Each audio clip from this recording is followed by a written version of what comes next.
Bueno, lo que voy a hacer es que, como mañana les había dicho a las de la zona 6 que no me iba a, a conectar, pero para grabar esta parte que no grabé, mañana me voy a conectar por si Loti, no sé, su hermana, Margarita, para que se conecte mañana. Pues veo que se conectó todavía un poquito tarde, pero ya se conectó. Déjeme ver si todavía está por ahí. Yo creo que sí está, yo como que la acabo No, de ya ver. se fue, fíjese. Va, pues entonces ahí le dice que mañana voy a estar. Sí, muchas gracias. Oye, Sí, estoy mañana viendo voy a ahorita que ya no se quedó. Entró, pero como que después vio que ya íbamos muy adelante y se ha de ver preocupado. Ujú. Bueno, le dice que mañana voy a conectarme a las 6 para Buenísimo, grabar gracias, esto, para licenciada, muy grabar esto, fina. porque no grabé. Bueno, entonces, como ahorita hay un poquito más, yo quiero saber quiénes van a estar el sábado, por favor, porque tengo que pedir el salón. Ya las 4 primeras, Otito está por ahí, ya lo vi que está por ahí. Otto, capaz que ya se fue a refaccionar. Tal vez. No me quiere contestar. Ay, Dios mío. Bueno. Es que tenía en mute el teléfono. Hablaba y no se oía. Yo dije, está Perdón. tragando la cena, comiendo, masticando y no me puede hablar. Hola, tío, No, ¿cómo para está? nada. ¿Qué tal? Buenas noches. No, tenía en mute el teléfono y va de hablar y no me escuchaban, perdón. Va.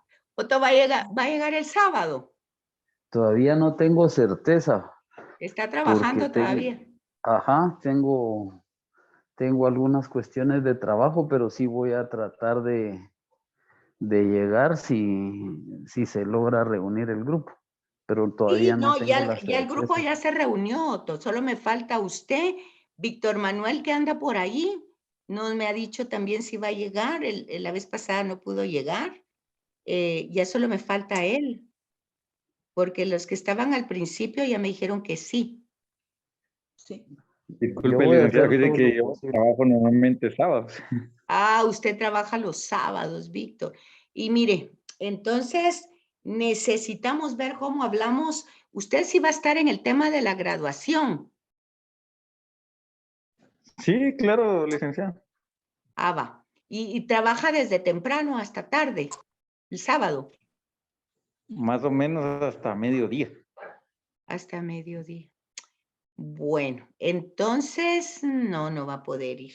Entonces, voy a ver cómo me comunico después con usted para hablar así. Creo que tengo en el WhatsApp, creo que lo tengo, ¿verdad? Sí, licenciado. Va, entonces yo le hablo para ponernos de acuerdo. Ya mandó su nombre completo y su DPI. Ya se lo mandé. Ok, gracias entonces. Otto, y usted su nombre es su nombre completo, ¿verdad, Otto? Para su ¿Perdón? diploma. Su nombre completo No, para su hombre, diploma. pero yo soy mal estudiante, yo no me puedo graduar. Ay, qué humilde él, aguanten. No, pero ¿cómo es su nombre completo? Ahí me lo Otto manda. René, va, ahí te lo mando. Ahí me lo manda. Y su número de DPI, por favor. De acuerdo. Ahí me lo manda. Y ojalá que pueda llegar el sábado, por favor. Así como que coordinamos algunas cosas. Y así también me despido de usted, si no ya no lo voy a ver. Por eso es que estoy tratando de hacer el esfuerzo de llegar Sí, ojalá que pueda, de para veras. poder saludarla. Va. Pero de cualquier forma, cuente con mi colaboración en lo que requieran, si no ya pudiera llegar. No, lo importante es que llegue, Otto. Lo importante es que llegue. Aunque sea un ratito. Ahí lo vamos a estar esperando. De acuerdo, entonces espero poder saludarla Vaya, tío. Gracias. personalmente. Gracias, Otito.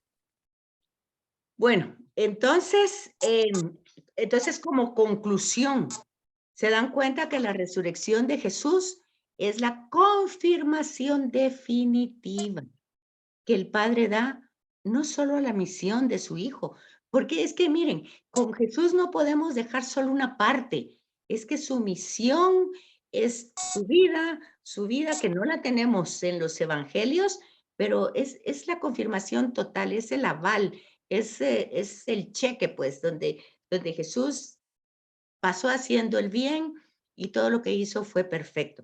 Entonces, ese es el aval, la auténtica del Padre ante la vida entera de Jesús de Nazaret. Vean que por eso es sumamente importante recuperar estas partes de la teología, porque por acomodar el tema a las personas y que les agrade Jesús, pues tratan de presentar, pues si la gente no cree en milagros, dicen, bueno, no. No, es que Jesús no multiplicó los panes. Lo que pasa es que como ahí algunos llevaban panes, otros peces, otros otras cosas, todos juntaron y entonces todo el mundo comió. Pues no, Jesús sí hizo multiplicación, Jesús hizo milagros. Jesús hizo muchas cosas que aunque no quisieron ser aceptados en la época de él, eso no implica. Y si están escritos es porque de alguna manera eso dice el Evangelio de Juan.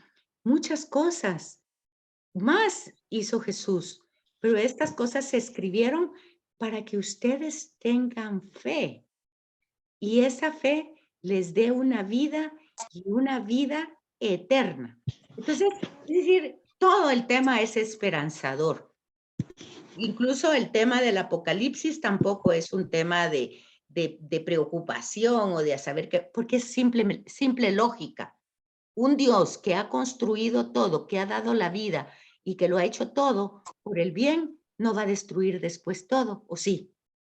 No se puede creer dos cosas. Dios no es ambivalente. No es así. Así somos nosotros, pero Dios no. Entonces tampoco se desdice él mismo. O es una cosa o es otra. Entonces tenemos que ir llevando ese hilo conductor a través de todo el texto para ir captando eso. Bueno, entonces, por todo eso que hemos visto, en todo, desde el tema 1 ya vamos por el 10, pero especialmente los 4 últimos, entonces, Él es el Cristo, o sea, acuérdense, la palabra Cristo, ungido, Él es el Hijo de Dios, Él es el viviente. Entonces hay que volver a conectar otra vez toda esa situación de encarnación, pasión, muerte y resurrección, todo. Y tras esa resurrección, ya enfocándonos en ese acontecimiento, y a la luz del Espíritu Santo, entonces van comprendiendo los apóstoles, porque si ustedes se dan cuenta, la historia en la cruz, ¿cómo termina? Mire pues, Judas lo vendió, Pedro lo negó, Tomás no le creyó, los otros caminantes de Maús se fueron porque ya todo se había terminado. Solo ahí vamos como, de 2 en 2, ya vamos como 7. Entonces, desen cuenta que de eso no había manera que creciera nada ni que hubiera ninguna comunidad. Los que estaban debajo de la cruz de Jesús eran unas mujeres las cuales en su tiempo, de su época, nadie les creía ni nadie daba ni medio len por ellas. Entonces, ¿quiénes eran sus seguidores? Un joven, Juan, y unas cuantas mujeres. Eso era todo. Ahí, si quieren terminar la vida de él en la cruz, ahí se termina. Ahí no hay nada más. Lo bajan de la cruz y lo llevan a enterrarlo, a un sepulcro, y ahí se acabó. No hay nada más. Entonces, dense en cuenta que tiene que haber algo que pasó. Tiene que haber. Porque si no, ¿cómo pueden ustedes explicarse que un Pablo que era totalmente fariseo? Hay que ver cómo eran los fariseos en el tiempo de Jesús, que estaba hasta sintiendo felicidad porque mataban a Esteban, que quería matar a todos los cristianos, que no se llamaban así todavía, que eran una secta. ¿Y cómo tiene un cambio profundo?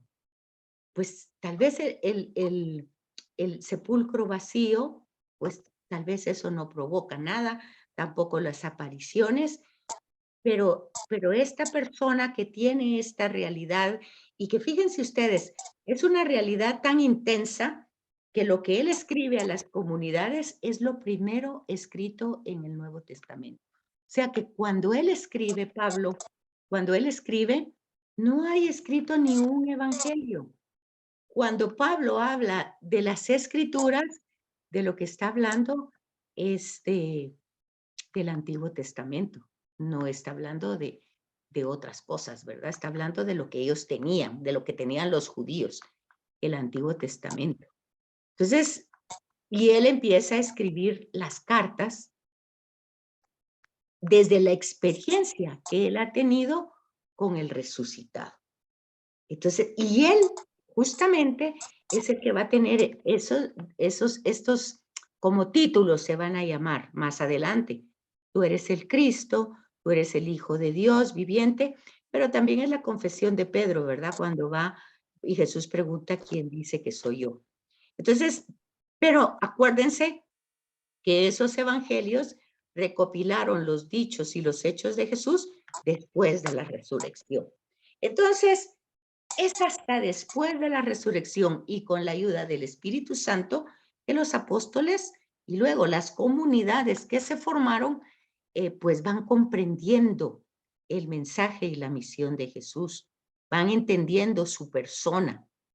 Y poco a poco lo que van entendiendo lo van transmitiendo, primero oralmente y después en forma escrita, que es lo que nos llega a nosotros como norma de fe. Yo quiero saber si eso está entendido, que todo pasa mucho después de la resurrección. Entonces es otra cosa para poner a favor de la resurrección. Porque de lo contrario, ¿cómo piensan ustedes que pudo haberse reunido un grupo de gente si el tema fue un total fracaso al final? Incluso contarlo, estando resucitado, igual no es atractivo. Contarlo es un problema. ¿Qué dicen ustedes?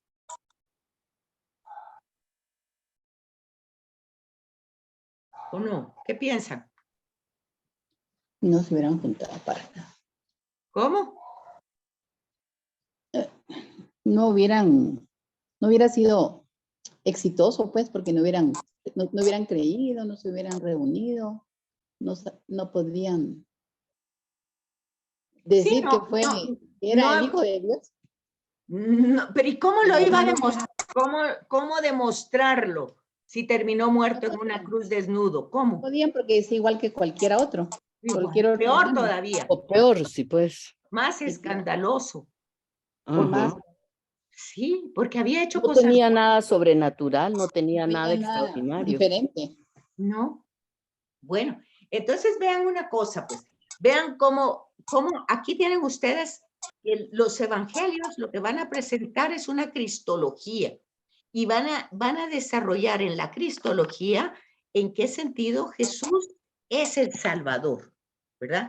Entonces, Marcos, fíjense pues, cada uno de ellos, este tema es el más largo, este tema 10. Y ustedes tienen que leerlo para la comprensión, porque yo no se los puedo leer página por página. Entonces, para sintetizar, ¿verdad? Marcos va a presentar a Jesús 100% humano, profundamente humano. Es el evangelio que más humano va a presentar a Jesús. El evangelio de Marcos. Es el primer evangelio que se escribe, el primerito. Y entonces es muy esquemático.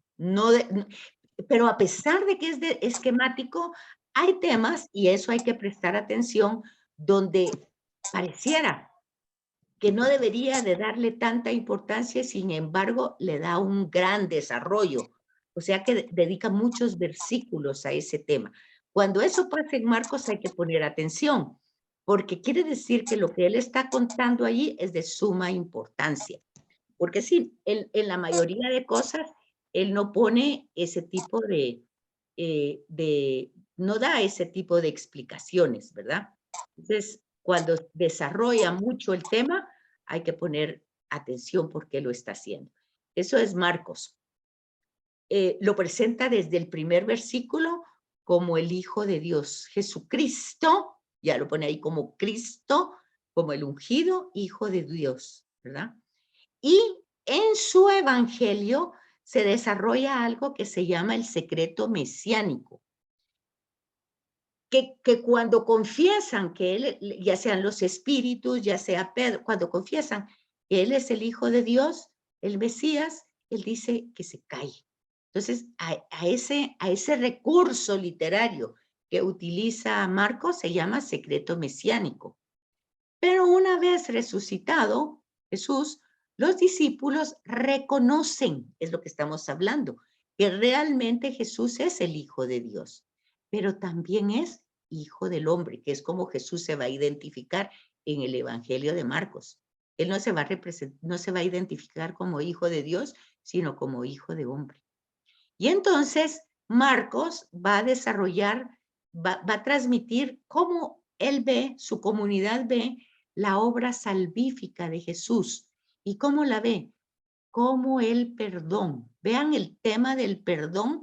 Jesús viene a perdonar. Mire, otra vez, hay que conectarse con el tema del pecado desde Génesis, hay que conectarse con el tema del mal, y Jesús viene, como dice el dicho, borrón y cuenta nueva, a perdonar todo, ¿verdad?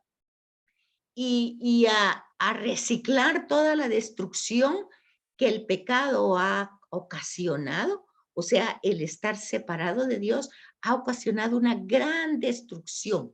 Entonces Jesús viene como a reparar todo. Es como que pasó un gran terremoto a través de los 2000 años, tsunamis, terremotos y todo, y él viene a reconstruir la historia con su encarnación, pasión, muerte y resurrección. Entonces, así es como Marcos ve el proyecto salvífico de Jesús. Eso es solo como una síntesis, ¿verdad?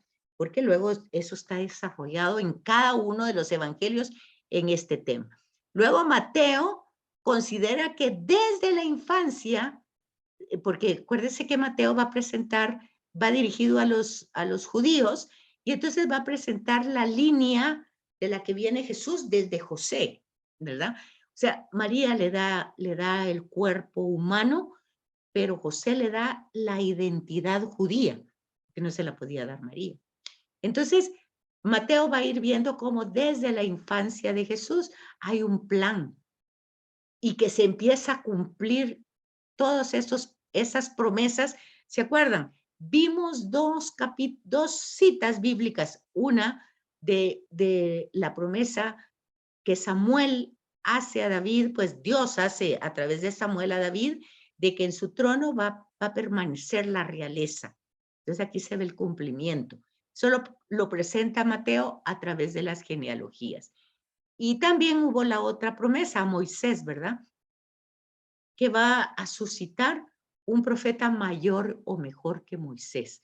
Entonces, tanto en esos dos cumplimientos que lo desarrolla, es la función de la genealogía.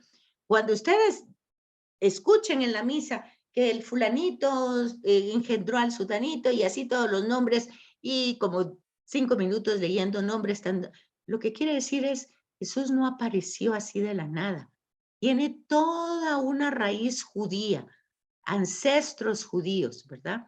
Y entonces lo que está diciendo es que también sintetiza al nuevo Israel, es la nueva humanidad, ¿verdad? La que va realizando la salvación universal, porque entonces ya aquí ya entra un tema para todas las naciones de la universalidad, ¿verdad? Ya no es solo para Israel. Interesante porque Mateo le está dirigiendo su mensaje a los judíos, pero en Hechos vamos a ver cómo se rompe el cristianismo, cómo sale de la matriz judía en el capítulo 10 y se extiende a través del paganismo por las persecuciones. Entonces van a encontrar siempre en el Evangelio de Lucas, van a encontrar cómo las circunstancias negativas van provocando al mismo tiempo una serie de acontecimientos salvíficos en la historia. Entonces, Mateo va a presentar los títulos más importantes de Jesús.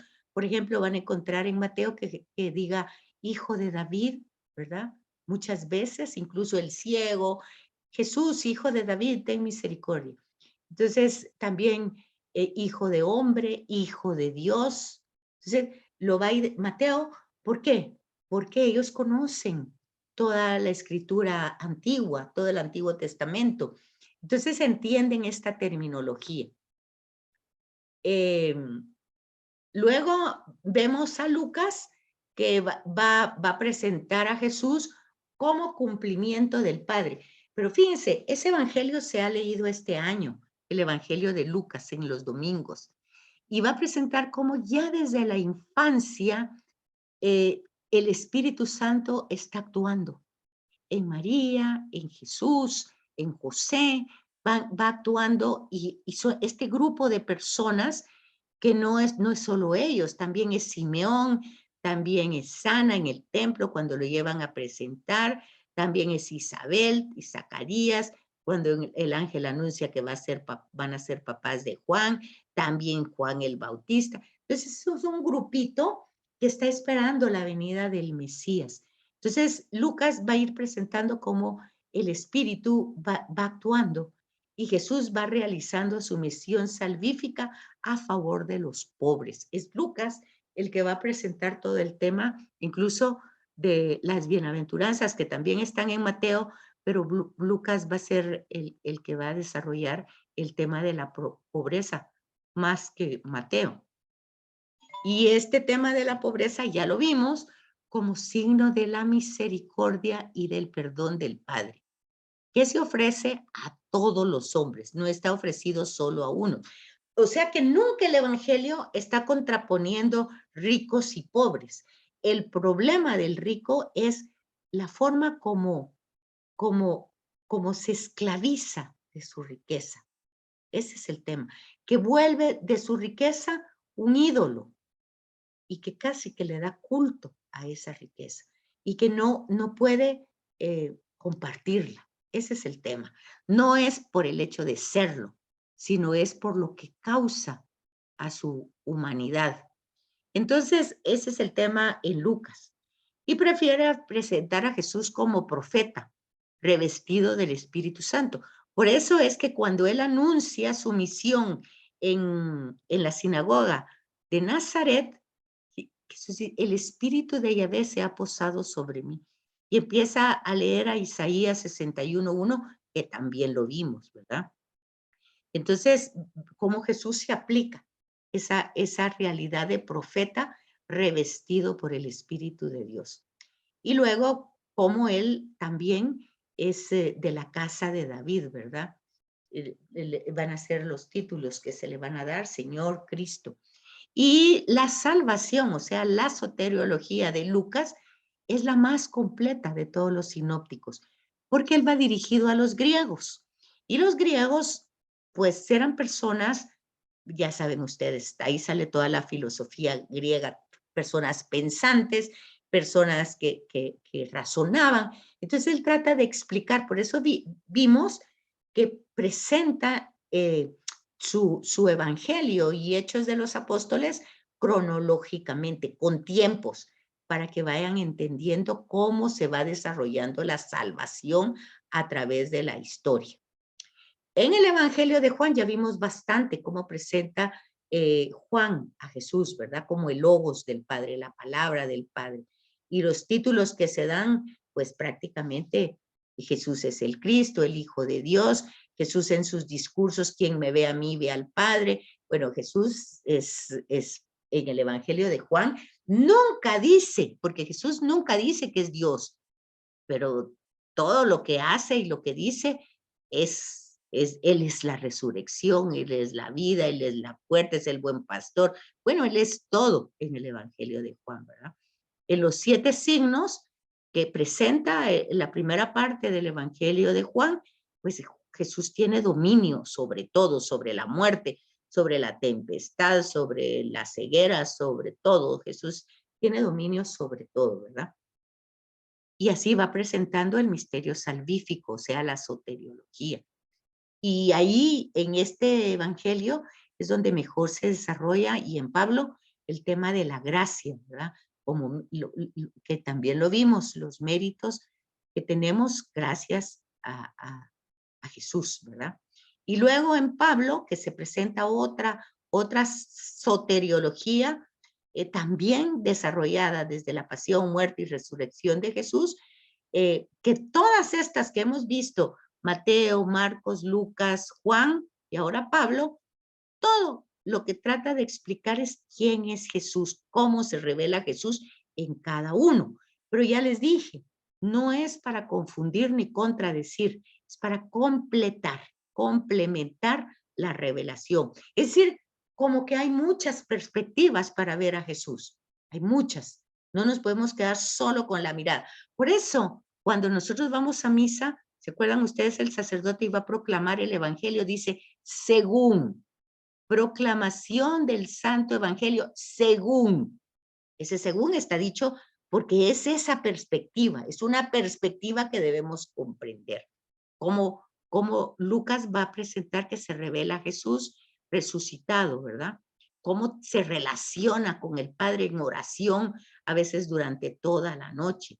Cómo cada cosa que va a hacer Jesús, digamos, que va a escoger a sus apóstoles, cada cosa que va a hacer, Jesús pasa la noche orando con el Padre. Entonces, toda la obra salvífica de Jesús, toda esta es plan del Padre. Bueno, Juan dice eso también.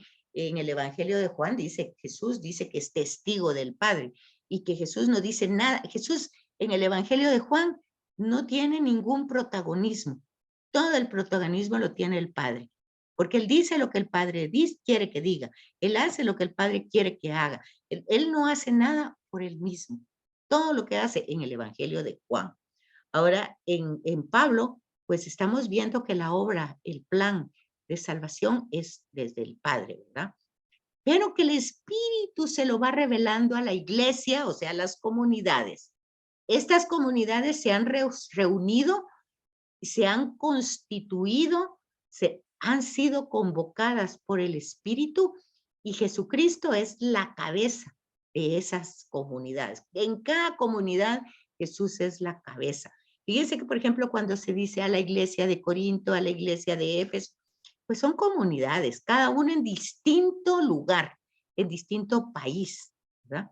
Entonces tenía su propia manera de reflexionar. De ahí más adelante van a salir las herejías. O sea que cada quien va a interpretar a Jesús fuera de la revelación o desde la revelación, dándole importancia o solo a su humanidad o solo a su divinidad. Y entonces van confundiendo la revelación o presentándola. Eso todavía pasa hoy, ¿verdad? Que se desvirtúa la revelación y se va presentando como uno lo considera. Entonces los títulos que le da Pablo a Jesús, pues es el Señor, el Kyrios, el Hijo de Dios, el Cristo, el nuevo Adán o el segundo Adán, la imagen del Padre. Entonces también Juan hace eso, ¿verdad? Quien ve a Jesús ve al Padre. Entonces, si se dan cuenta, todo el tema trinitario de una o de otra manera está revelado a través de los 4 evangelios y las cartas y el Apocalipsis, obviamente. O sea, todo el Nuevo Testamento están mezclados las 3 personas, no va solo una. Y una no tiene más importancia que la otra. Todas van unidas y todas actúan con el mismo propósito. ¿Y cuál es el propósito? Nuestra salvación. Entonces, por ejemplo, cuando la gente dice, es que la voluntad del Padre, el Padre solo tiene una voluntad, y es que todos sus hijos se salven. Que yo creo que es la voluntad de todos los papás, porque yo creo que un papá que esté solito en el cielo y que no llegue nadie de su familia, creo que no va a estar tan contento, digo yo. Pero tal vez sí, ¿verdad? Pero yo creo que no. Bueno, entonces, pero esas son las formas como uno más o menos va desvirtuando el mensaje. Entonces, en todos estos, aún cuando veamos que hay distintos enfoques, distinta forma de transmitir el mensaje, pues lo que tenemos que fijar es que la confesión es la misma. O sea, todos confiesan la fe en Jesucristo, ¿verdad? Lo único que está expresada en muchas formas, en muchísimas formas. Entonces, hay una pluralidad de enfoques, ¿verdad? Porque hay una diversidad de culturas, hay muchas culturas, pero dentro de esa pluralidad y diversidad de comunidades, porque casi todas esas son comunidades portuarias, con prácticas de vida muy diferentes a las judías. Jesús era judío. Entonces, dentro de todo eso tenemos que encontrar la unidad. ¿Y dónde vamos a poner la unidad entre tanta diversidad? Pues en la acción de Jesús, en su encarnación, pasión, muerte y resurrección. O sea, ese es el hecho. Entonces, cada quien no lo va a entender a su gusto, sino que es como es. Eso lo dicen hasta las noticias. Dice, todo el mundo tiene sus opiniones, pero los hechos son uno. Bueno, así es. El hecho es el hecho. Pero el punto es que un hecho, usted lo puede ver desde distintas perspectivas. Entonces, usted lo puede contar desde la perspectiva que lo vio. Y luego, también lo va a contar a quiénes se lo está contando, quiénes son sus destinatarios. Entonces, los 4 evangelios pretenden el mismo fin, proclamar la fe. ¿De quiénes? Pues primero de los apóstoles, porque fueron los testigos históricos de Jesús, los que vieron el acontecimiento salvador de Cristo, aunque no lo hayan entendido en su momento, ¿verdad?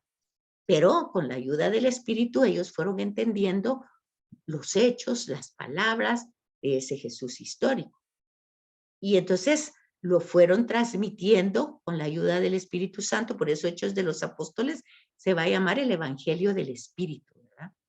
Porque la resurrección es la que da como esa luz para ir interpretando todas las cosas que Jesús hizo y que dijo, y que en su momento histórico pues no fue tan bien entendido. Entonces todos están unificados por la misma fe, por una fe objetiva. No, la fe no es subjetiva. No es que yo voy a creer en cualquier cosa. Bueno, usted puede creer en cualquier cosa, ¿verdad? Pero eso no se llama fe. Pues digamos, usted dice, yo le tengo fe a esta medicina, yo tengo fe a este doctor, sí está bien. Eso sí es subjetivo, porque usted se lo puede tener y otra persona dirá, pues yo no, porque a mí mi hermano se murió ahí o lo que sea, ¿verdad? Entonces, es una fe subjetiva. Pero aquí todos están unidos en una fe objetiva e histórica, que interpreta la acción salvífica de Dios por la acción mediadora de Jesucristo. Ese es el hecho. Y ese hecho no es un mito, porque entra en la historia y puede ser entendida si uno pues le presta un poquito de atención y entra a estos enfoques diferentes que son teología, pero con una forma un poquito más profunda que leerlos así superficialmente, ¿verdad? Ir entendiendo cómo se organizó el material que ellos tenían, porque ellos pues no contaron las cosas en el momento que estaban sucediendo, sino que las transmitieron oralmente y pues se fueron escribiendo después, cuando vieron que todos los que vieron históricamente los acontecimientos, pues estaban muriendo, pues los estaban matando, ¿verdad? Porque había una gran persecución en la iglesia. Entonces, eso hay que comprenderlo y hay que ir entendiéndolo. Esto ya se los expliqué así rapidito, la cristología y la soteriología de Marcos, que lo presenta con rasgos humanos, y sin embargo, más que humano, va presentando desde esa mentalidad judía la esencia divina. No quiere decir que no van a encontrar elementos de la divinidad. Lo va a presentar más humano, pero aquí, por ejemplo, la gente se va a admirar por la autoridad como enseña, por la autoridad que tiene de expulsar a los demonios, ¿verdad? No dice que es Dios, pero nos muestra en actividades, como hemos dicho todo en las escrituras, con pinceladas, con actos. Marcos es el que más milagros presenta en su evangelio, que es tan corto, 20 milagros realizados por Jesús, con supremo dominio de todo y en todo, con especial poder, sobre todo con los poderes satánicos, ¿verdad? Es Marcos que va a presentar Jesús luchando contra el mal. Ahí, y el mal Satanás, ¿verdad?